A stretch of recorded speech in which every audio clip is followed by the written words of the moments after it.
Today's reading comes from Matthew chapter 13, verse 47, through Matthew chapter 14, verse 12.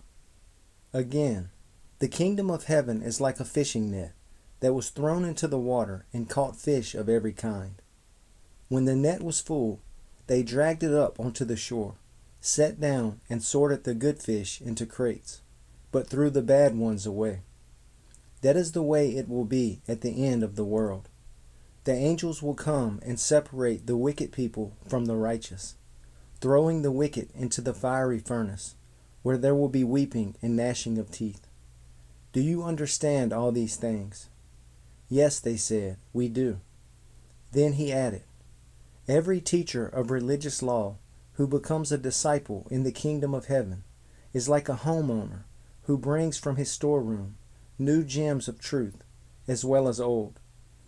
When Jesus had finished telling these stories and illustrations, he left that part of the country. He returned to Nazareth, his hometown. When he taught there in the synagogue, everyone was amazed and said, where does he get this wisdom and the power to do miracles?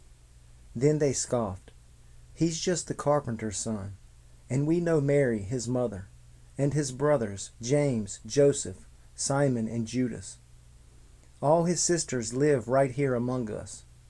Where did he learn all these things? And they were deeply offended and refused to believe in him. Then Jesus told them, a prophet is honored everywhere except in his own hometown and among his own family. And so he did only a few miracles there because of their unbelief. When Herod Antipas, the ruler of Galilee, heard about Jesus, he said to his advisers, this must be John the Baptist raised from the dead. That is why he can do such miracles. For Herod had arrested and imprisoned John as a favor to his wife Herodias, the former wife of Herod's brother Philip. John had been telling Herod, it is against God's law for you to marry her. Herod wanted to kill John, but he was afraid of a riot because all the people believed John was a prophet. But at a birthday party for Herod, Herodias' daughter performed a dance that greatly pleased him. So he promised with a vow to give her anything she wanted.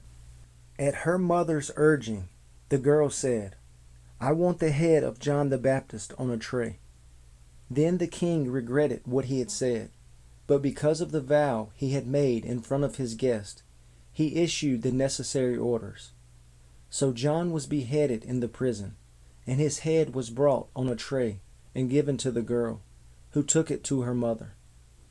Later John's disciples came for his body and buried it. Then they went and told Jesus what had happened.